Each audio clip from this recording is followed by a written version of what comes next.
আসসালামু আলাইকুম। কই গো আর কিউট কিউট বন্ধুরা, প্রচণ্ড গরম হয়েছে কেন?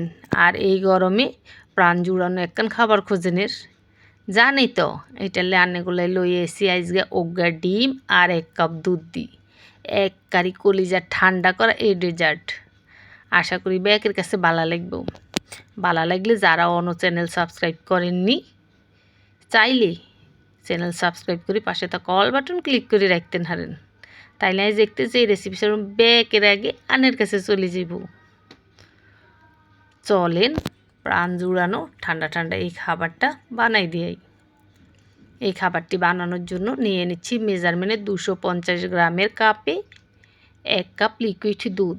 2 কাপ দুধ জাল করে 1 কাপ করে নিছি। তারপর রুমের নর্মাল তাপমাত্রায় ঠান্ডা করে নিছি। সেই দুধটা এখানে নিলাম।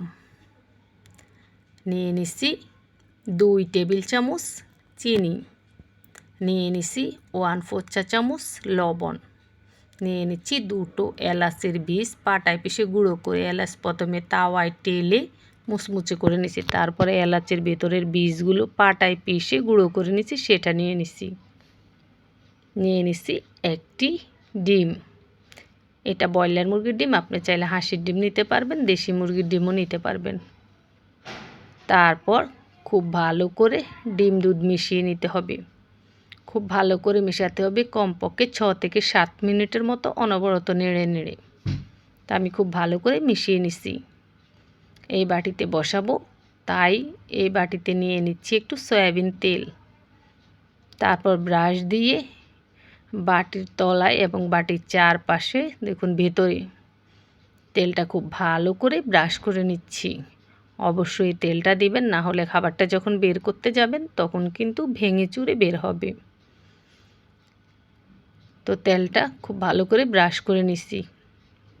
এবার একটা ছাঁকনি দিয়ে ছেঁকে লিকুইড মিশ্রণটা পুরোটা এই বাটিতে নিয়ে নিচ্ছি। এই দেখুন এতটা ভালো করে মিশাতে হবে যাতে করে ডিমের কোনো দানা দানা ভাব না থাকে।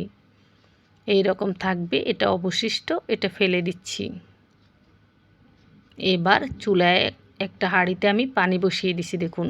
তারপর একটা স্ট্যান্ড দিয়ে দিছি, পানিটা প্রায় বলক চলে আসবে, এরকম গরম হয়ে গেছে। এবার এই স্ট্যান্ডের উপরে বাটিটা বসিয়ে দিচ্ছি।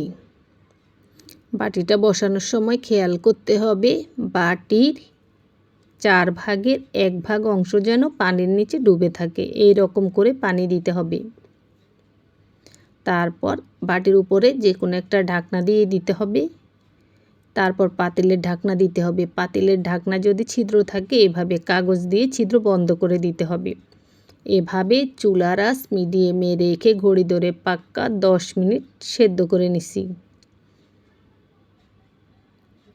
1টি ডিম ও 1 কাপ দুধের,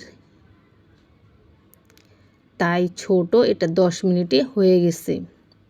10 মিনিট পর দেখুন একটা টুথপিক দিয়ে মাঝ বরাবর চেক করে নিচ্ছি যে ভেতরটা কাঁচা আছে কিনা। টুথপিকটা ক্লিন আসছে, ভেতরটা ভালো করে হয়ে গেছে।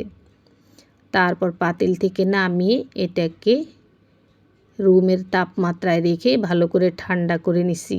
এবার বের করে দেখাচ্ছি। তবে আপনারা যখন বের করবেন রুমের স্বাভাবিক তাপমাত্রায় রেখে ঠান্ডা করে তারপর নর্মাল ফ্রিজে 1 ঘন্টা রেখে তারপর বের করবেন।